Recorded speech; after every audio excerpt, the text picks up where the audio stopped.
The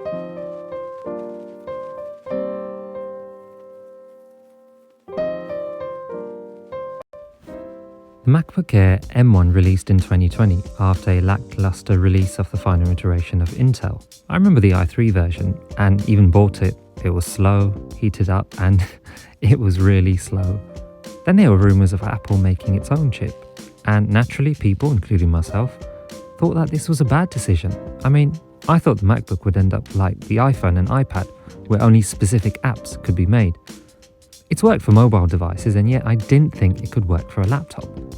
Then the M1 came out, and it was amazing.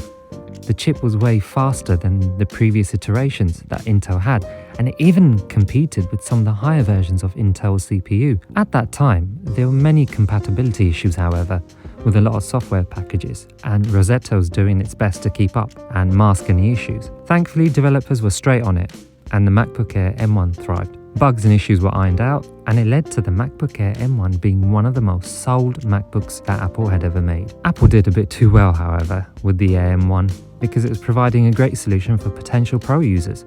This obviously wasn't the case when the Pro Max MacBooks came out, but until that point, it was selling very well. There were the screen cracking issues, however, which scared people a lot, including me, and even prevented me from handling my MacBook Air M1 too much. But I'm happy to say that this isn't a problem now. Still, I wouldn't slam down the lid. I still hear of people having issues with the screen cracking. There was supposed to be a lawsuit filed against Apple, and I've heard nothing of it, so presumably nothing became of it. Still, it didn't put me off from keeping and using it. This goes the same with other users as well. You do hear of a few issues when you look on Reddit, but on the whole, it wasn't really a huge problem. I had to think about how to do this. Should I do this almost like an essay of love for the MacBook Air M1? Should I do it as a review in 2023? I thought, you know what? Let me start off with recapping a little bit of each function. First off, the screen. It's still the best thing I've looked at. I've used it for many hours and I simply get no eye strain. For example, compare that with a cheaper screen, a cheaper laptop. Some that are under $500 or £500, and I get eye strains with them. With the MacBook, the Retina display, that does not happen. The viewing angles are fantastic and the color reproduction is really, really good on it. Sure, if you're looking for HDR experience, you're not going to find it here. The nits are still under 600, which in my opinion is what's needed for a HDR experience, but it is adequate. The typing experience is fantastic, allows you to go all day, and I just love the clickety-clack of this keyboard. It is one of the best keyboards I've ever used.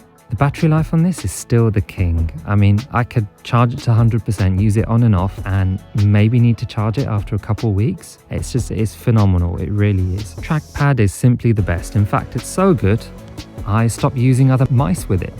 I do occasionally have the Logitech MX mouse connected to it. Otherwise, the trackpad is simply good enough. As for the Magic Mouse itself, it's not very good ergonomically. It gave me hand cramps, and I know a lot of other people had that issue too. What's made the MacBook better after all this time is the ecosystem. Taking phone calls, video calls, AirPlay, especially the features with macOS Ventura, the extra camera, using your iPhone as an extra camera, has got to be a huge, huge feature, provided you've got a decent mount for it. I'm still getting used to the OS even after all this time. Print screen is a nightmare to remember sometimes, but once you get used to it, these shortcuts, it is a really good OS. If I had to be disappointed with one aspect of the MacBook and possibly macOS, and it's gaming. I was disappointed with the selection on Steam that showed up on my computer when I logged in.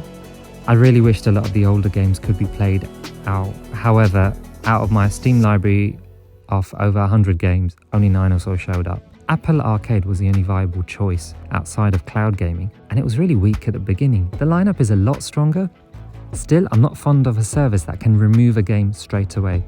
I've had so many issues in the past where I bought a fantastic iOS game and then it gets pulled from the App Store, but I can still play with it. Then Apple do an update and the developers have effectively abandoned it, basically rendering your app useless and you have to delete it. So I'm totally not a fan of that, and I wouldn't recommend buying a MacBook for gaming. Cloud gaming? Yes, I tried Microsoft Flight Simulator and it was a blast. Connection was strong and I had very few issues when I played it through Safari.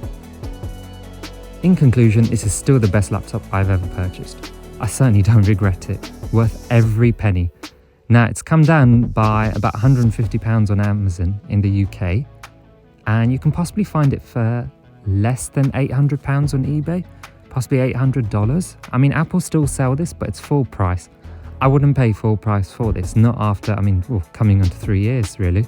I think if people still want to get this, the one thing they should research on is macOS, especially if they're coming from Windows. Majority of cases where someone returns or sells a MacBook is possibly because they don't like the operating system. Let me know what you think in the comments below. Do you still have a MacBook Air M1? Are you thinking of getting one? Are you thinking of getting the M2 or maybe a MacBook Pro? Either way, let me know in the comments, like and subscribe, and until next time.